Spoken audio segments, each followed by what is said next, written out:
이 말씀에 은혜 받는 저와 여러분들 될 수 있기를 바랍니다. 3장 17절 말씀. 주 너의 하나님이 너와 함께 계신다. 구원을 베푸실 전능하신 하나님이시다.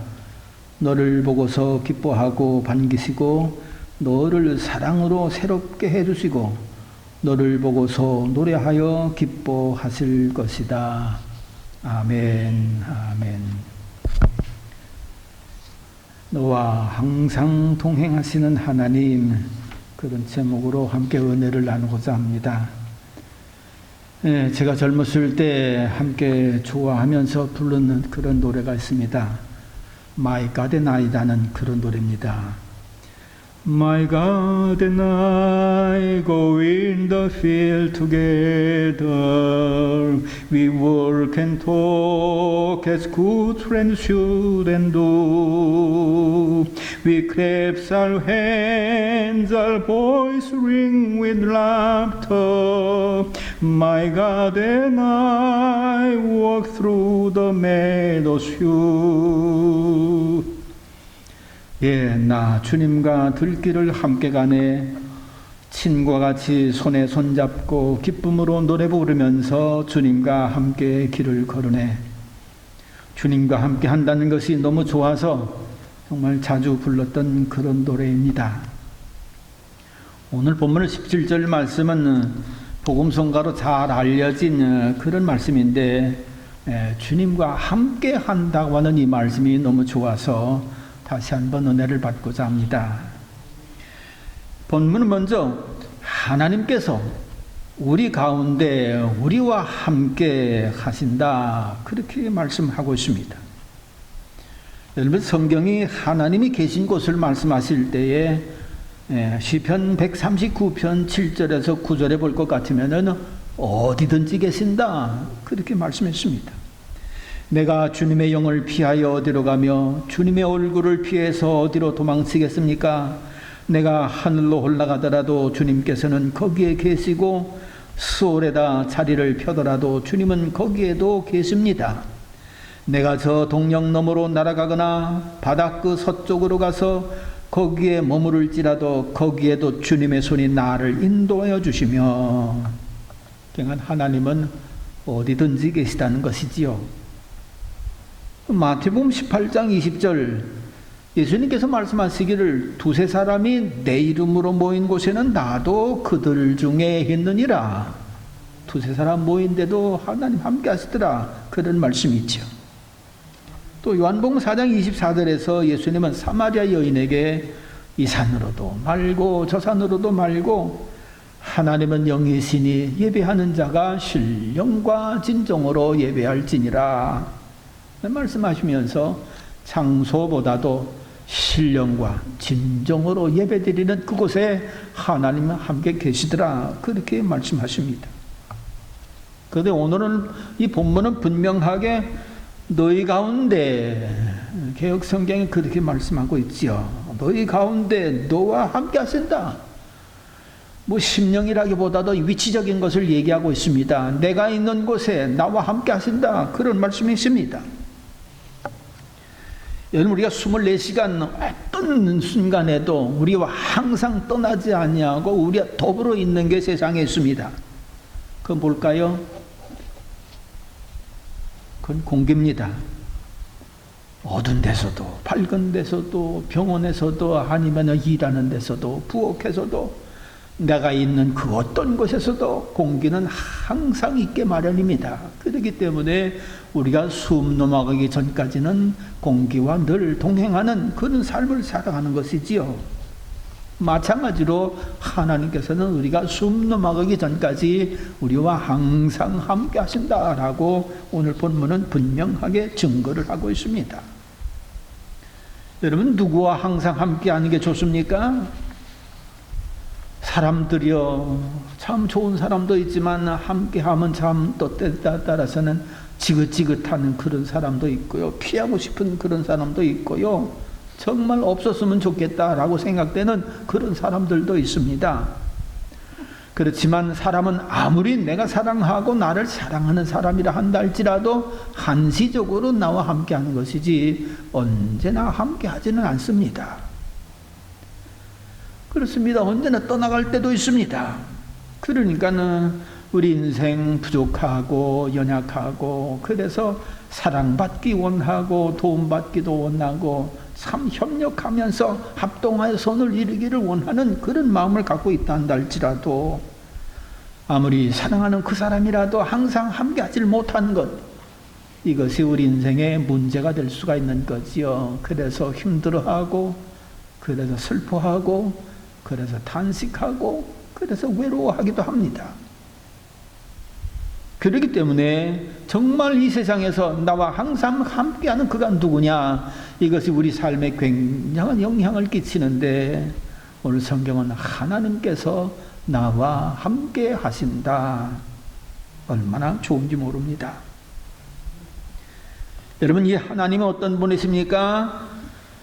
하나님은 당신의 아들 독생자까지 보내셔서 우리를 죄 가운데 구원하셔서 당신의 자녀 삼으시기를 원하실 정도로 우리를 사랑하십니다.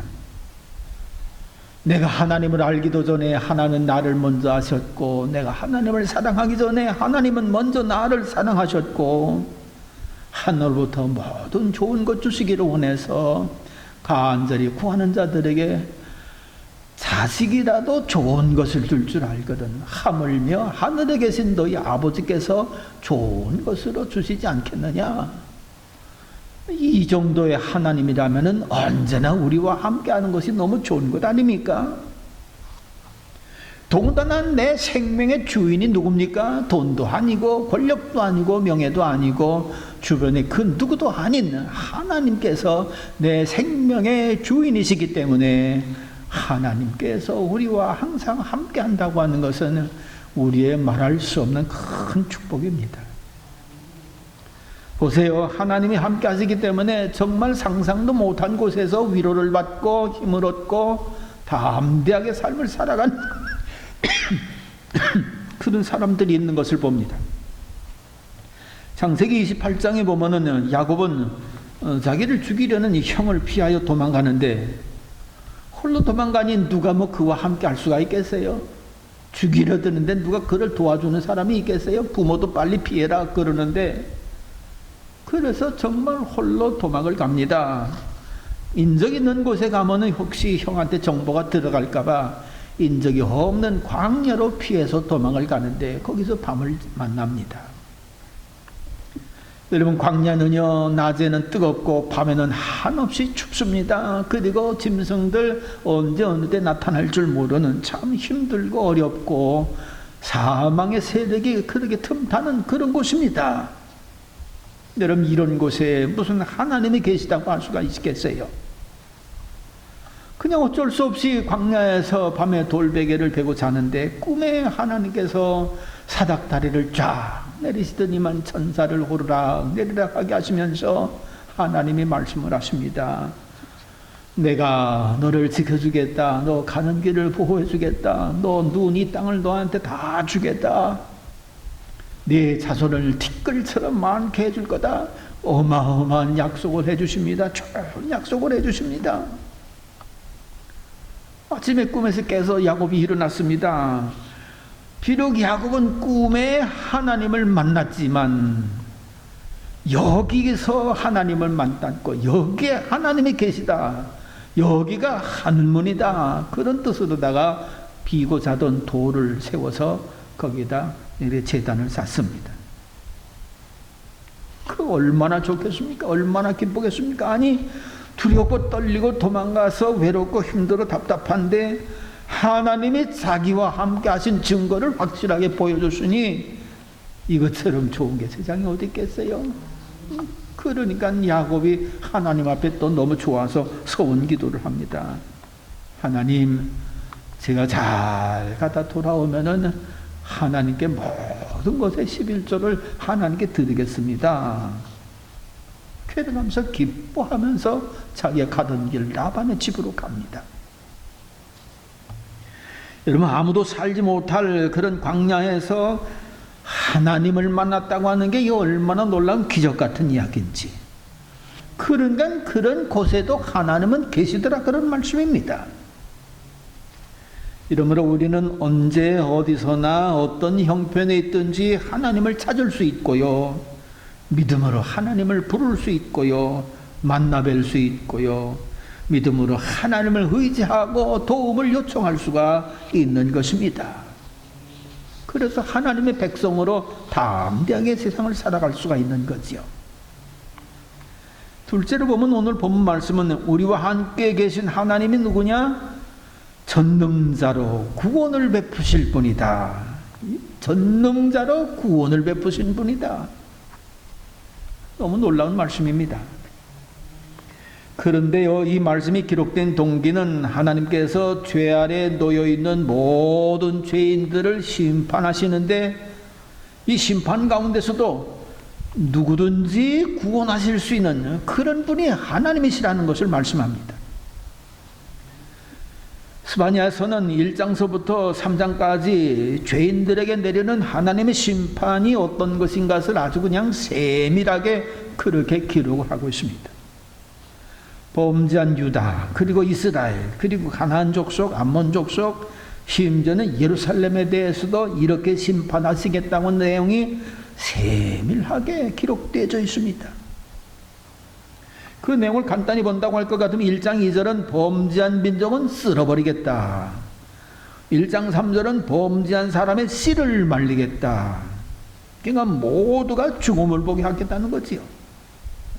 13절은 왕들이나 대신들 위에서부터 아래에 이르기까지 저들의 재산을 모두 빼앗을 것이다. 여러분, 사람들이 재산을 언제 빼앗깁니까? 속임을 당해서 엉뚱하게 투자해도 빼앗기고요, 몹쓸 병에 걸려서 장기간 입원하다 보면 치료비로다가 돈 다 뺏기고요, 강도 만나거나 도적 만나거나 예기치 못한 불의한 사건 만나면 돈 다 빼앗기고요, 아무리 많은 재산가라 한다 할지라도 이런 생각지 않은 재난을 만나면 순간에 다 날아가 버리는 그런 것을 볼 수가 있는 것입니다. 그러므로 재산을 빼앗을 것이다 한다는 것은 재산만 없어지는 것이 아니라 예기치 못한 사건, 사고, 고통스러운 문제, 이런 참 어려운 일을 만난다는 것이지요. 이것으로 심판하신다는 것입니다. 1장 17절에는 멀쩡한 사람이 눈먼 사람처럼 더듬거리게 하는 그런 심판을 하시겠다고 하십니다. 왜 더듬거립니까? 판단력 흐려지면은요, 치매에 걸리면은요, 몸에 장애가 생기면은요, 파킨슨스 병이라든지 뇌질관, 뇌혈관 질환, 이런 것들 걸리면은요, 외모는 멀쩡한데 머뭇머뭇거리는 행동들을 너무 잘합니다. 오랜 시간 끌다가 망치는 그런 일들을 합니다. 여러분, 그러면 자신도 답답할 뿐만 아니라 이를 바라보는 사람들, 곁에 있는 사람도 답답하게 마련이지요. 그런 것으로 심판하시겠다. 2장 4절은 백주에 쫓겨나는 일을 당하고 지역에 사는 사람들이 없게 만들어주겠다. 2장 9절에는 모압은 소돔 같고 암몬 자손은 고모라같이 될 것이며 땅에서는 쓸모없는 찔레가 나고 소금 구덩이가 되어 영원히 황폐한 땅으로 만들어버리겠다. 소금이 얼마나 좋습니까? 그러나 소금은 녹아져서 맛을 내는 데는 좋은 것이지만 온 땅이 소금 덩어리면은요, 거기서 무슨 농사를 질 수 있습니까? 양들이나 염소를 칠 수가 있습니까? 거기서 무슨 물을 얻어 마실 수가 있습니까? 죽을 지경이 되는 거지요. 이게 얼마나 무서운 심판입니까? 3장 9절은 예루살렘까지도 멸망을 시키겠다고 하는지 그 정도가 얼마나 심한지 사람들이 들어가 살 수 없을 정도로 황폐하게 만들겠다고 그런 심판하신다는 것입니다. 실제로 예루살렘은 그런 심판이 이루어졌는데 AD 70년에 로마 장군 티투스가 들어와서 모조리 다 살해를 하고 멸망을 시켰는데 그 상황이 얼마나 끔찍한지 사람들이 얼마 동안 들어가서 살지를 못했다는 것입니다. 이렇게 하나님은 심판을 아주 세밀하게 무섭게 행하신다고 말씀하십니다. 그러나 하나님께서 이렇게 끔찍한 심판을 행하신다고 하시는 이유는 심판을 목적하고 심판하시는 게 절대로 아닙니다. 너희들 죄악에서 돌이켜라. 너희들 회개하고 나를 가까이 하라. 그래서 하나님께 가까이 하고 하나님을 찾아서 하나님의 백성 되어서 정말 심판을 면하고 구원받게 하기 위해서 심판을 말씀하시는 것이지, 심판을 목적하고 심판하시겠다고 하는 것은 절대로 아닌 것입니다. 왜냐하면 예레미야 애가 3장 13절, 주님께서는 우리를 언제까지나 버려두시지는 않으신다. 주님께서 우리를 근심하게 하셔도 그 크신 사랑으로 우리를 불쌍히 여기신다. 사랑하시기 때문에 이걸 좀 어떻게 해서라도 바로잡고자 심판을 말씀하시는 것입니다. 예레미야 29장 11절, 여호와의 말씀이니라. 너희를 향한 나의 생각은 내가 하나니 평안이요 재앙이 아니니라. 너희에게 미래와 희망을 주는 것이니라. 그러므로 돌이켜 회개해서 하나님 가까이 하고 하나님 찾고 하나님 경외하는 하나님의 백성 만들려고 심판을 말씀하시는 것이지, 정말 죽이려고 심판 목적하고 심판하시겠다 하는 것이 아니라는 것입니다. 그런데 이 어리석은 백성들 보세요. 그런 심판의 말씀을 받았음에도 불구하고 돌이키지 않고 회개하지 않다가 결국은 바벨론에 끌려가기도 하고요, 암몬 족속은 멸망하고요, 바벨론 족속도 멸망하고요, 예루살렘 성은 기원 후 70년에 다 무너지고 서벽만 그렇게 남지 않습니까? 그럼 도대체 어떤 죄를 회개시키게 하시려고 이런 무서운 심판을 하시겠다고 합니까? 이 3장 1절로부터 1장 1절부터 이 3장 중반절에 이르기까지요, 죄악의 종류를 나열하면 얼마나 많은지 몰라요. 그저 간단하게 죄악의 명칭만 한번 소개를 한다면은 약탈, 폭력, 다툼, 시비, 율법, 불이행, 불의, 협박, 공의를 왜곡하는 일, 독선, 왜고집, 교만, 패역, 배신, 우상숭배, 무자비, 탐욕, 비웃음, 부당이익, 능욕, 살육, 하나님께 대한 불순종, 하나님을 가까이 하지 않음, 교훈을 받지 않음, 여호와를 의지하지 않음, 여호와의 백성을 무시하고 회방함, 스스로 큰 체함, 스스로 자랑함. 너무나도 많은 죄악들이 다 기록되어 있어요. 아무도 이런 죄악들이 오늘날에도 있지 않겠나. 그런데 더 안타까운 것은 이게 다 수치스러운 일인데 이런 수치를 모르고 당당하게 죄를 짓는다는 것입니다. 그러니 이런 백성들을 어떻게 고칩니까? 어떻게 회개케 합니까? 어떻게 소망 있는 사람으로 바꿉니까? 어떻게 이들의 죄를 깨달아 알게 하고 정말 돌이키게 할 수가 있겠습니까? 사람 죽기까지 자기 잘못을 잘못했다고 하는 사람들이 그렇게 많지 않다는 것입니다. 그만큼 자기를 돌이키지를 잘 않는다는 거지요. 그러니까 사랑의 하나님도 사랑으로 참고 기다려도 안 되니까 이 백성들 정신 차리라고, 이 백성들 좀 맞아야 정신 차리지 않겠나. 그래 죽지 않을 정도로 죄를 깨닫고 돌아서게 하기 위해서 이런 심판도 하시더라, 그런 말씀입니다. 이러므로 우리는 매맞고서 돌이킬 것이 아니라 매맞기 전에 깨달아서 돌이킨다면 얼마나 큰 유익을 받는 건지 말로 할 수 없는 거지요. 이런 죄악에서 깨닫게 하시고 돌아서게 하기 위해서 너희 가운데 전능하신 하나님, 구원의 하나님이 너희 가운데 계신다, 그렇게 말씀하시는 것입니다. 그런데 이런 하나님의 전능하신 구원의 능력은 누구에게 베푸십니까? 3장 9절에 보면 그때에는 내가 뭇 백성의 입술을 깨끗하게 하여 그들이 다 나 주의 이름을 부르며 어깨를 나란히 하고 나를 섬기게 할 것이다. 여기서 그때는 그 심판을 받은 이후를 말하는 것입니다. 심판 후에 사람들이 변하는 그런 모습이 있다는 것입니다. 입술 더러운 사람들이 깨끗한 입술로 변한다는 것입니다. 누가 더러운 입술을 가진 사람입니까? 우상을 숭배하고 우상 찬양하는 사람들, 거짓된 말을 하는 사람들, 불의한 말을 하는 사람들, 죄악된 말, 이런 말을 하는 입술은 참 더러운 것이지요. 이런 사람들이 변해서 깨끗한 입술, 하나님을 찬양하지요, 진리를 따르지요, 진실을 말하지요. 그러니까 이런 사람들이 바로 되고 변화되니까 하나님께서 그들을 통해서 다른 모든 사람들에게까지도 구원의 능력을 베푸신다는 것입니다. 또 그 위에 볼 것, 11절에 볼 것 같으면 그날에 곧 하나님의 심판이 있은 후를 말합니다. 이때에도 변하는 사람이 있다는 것입니다. 교만해서 자기를 자랑하던 사람들이 겸손해졌다는 것입니다. 하나님 앞에서 감히 자기를 높이지를 못한다는 것입니다. 하나님 앞에서 자기의 어떤 것을 자랑하지 않는다는 것입니다. 오히려 하나님을 높이고 하나님을 찬양하는 겸손한 사람들로 변화됐다는 것입니다.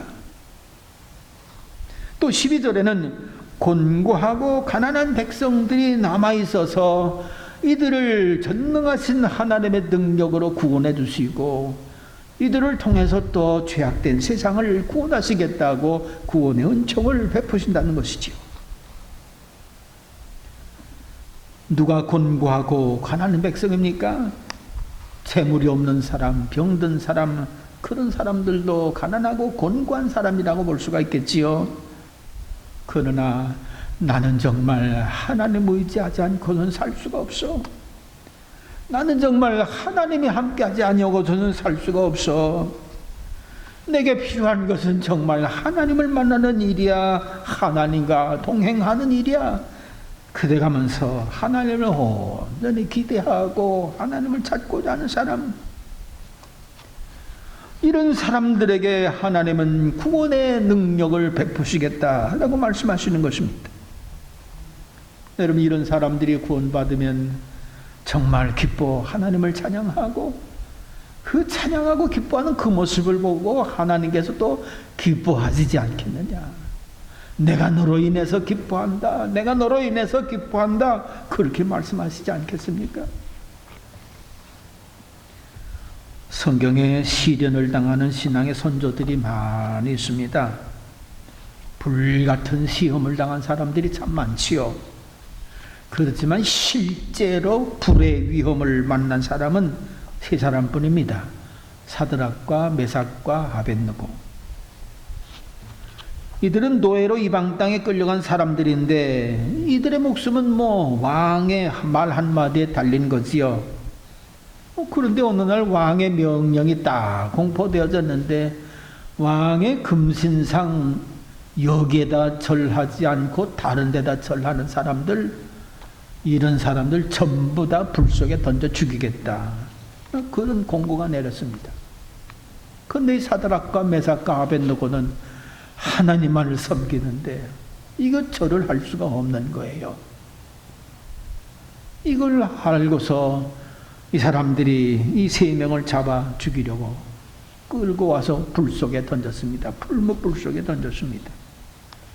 이 풀무불은 용광로와 같습니다. 제가 대학 다닐 때 그 신당동을 이렇게 왔다 갔다 했는데 거기에 참 대장간이 참 많습니다. 그냥 시뻘겋게 쇠를 녹여가지고 도끼도 만들고 망치도 만들고 이런 걸 만드는데 그거 너무 신기해서 한동안은 한참 서서 보기도 했습니다마는 아무리 뜨거운 쇠라도 시뻘겋게 달구면은요 엿가락처럼 녹아지기도 하고요, 쇠 죽처럼 되집니다. 근데 이런 풀무불보다 7배나 더 뜨거운 불이라면은 무시무시한 불이지요.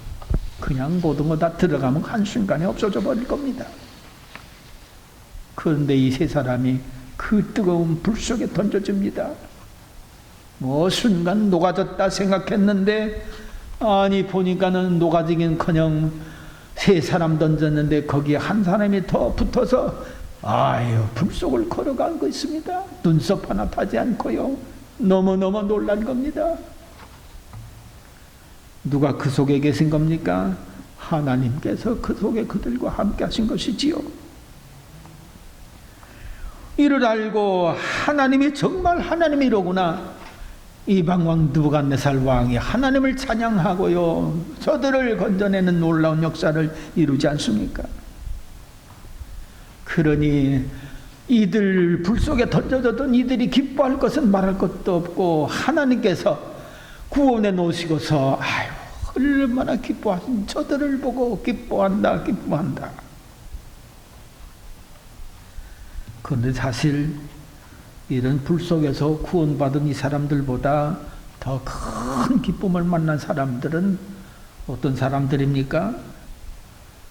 다른 거 없습니다. 풀무불보다, 7배나 뜨거운 풀무불보다 더 뜨겁고 꺼지지 아니하는 영원한 지옥불, 마귀와 그 졸개들을 위하여 예비해 놓은, 그것들을 다 집어넣기 위해서 예비해 놓은 지옥불, 이건 7배나 뜨거운 풀무불과는 비교할 수 없이 더 뜨겁고 무서운 거지요.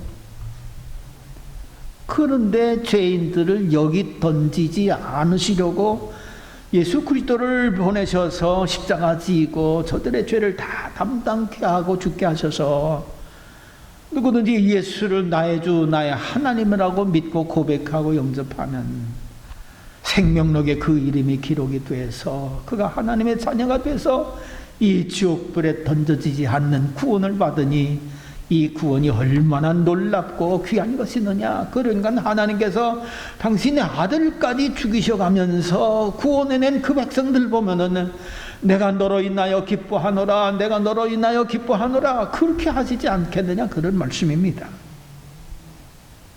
요한복음 5장 24절 너무나도 귀한 말씀 아닙니까? 예수님이 그냥 안 믿는 사람들 마음문 앞에 서가지고서 계시록 3장 20번 늘 마음문 두드리려고 하는데, 이 사람의 마음은 활짝 열고 예수님을 영접했습니다. 그랬더니만 하나님께서 즉시로 사망에서 생명으로 옮겼느니라. 요한복음 5장 24절. 그래, 네가 영접했구나, 내가 너로 인하여 기뻐한다, 내가 너로 인하여 기뻐한다, 그렇게 하시지 않겠느냐.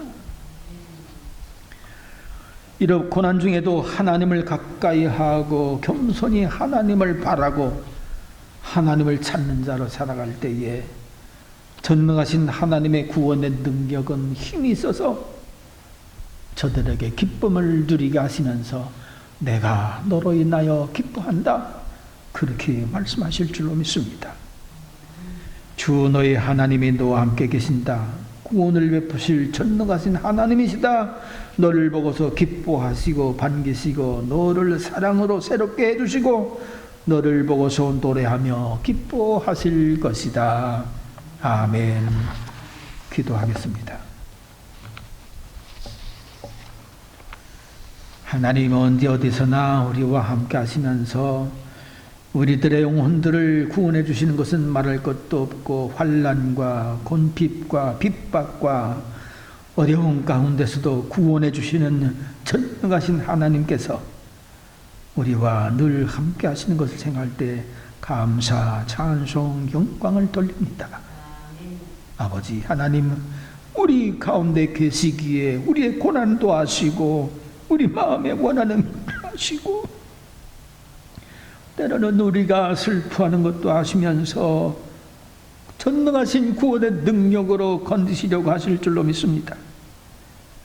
하나님, 우리의 원대로는 아니 된다 할지라도 하나님의 뜻에 따라서 구원받아 삶의 기쁨을 하나님께 돌리며 하나님도 기뻐하신 역사가 있어질 줄로 믿사오니, 주여 저희들에게 다시 한번 함께 하시면서 구원의 능력을 베푸사 여러 모습으로다가 주께 영광 돌리는 저희들의 삶이 되게 해 주시옵소서.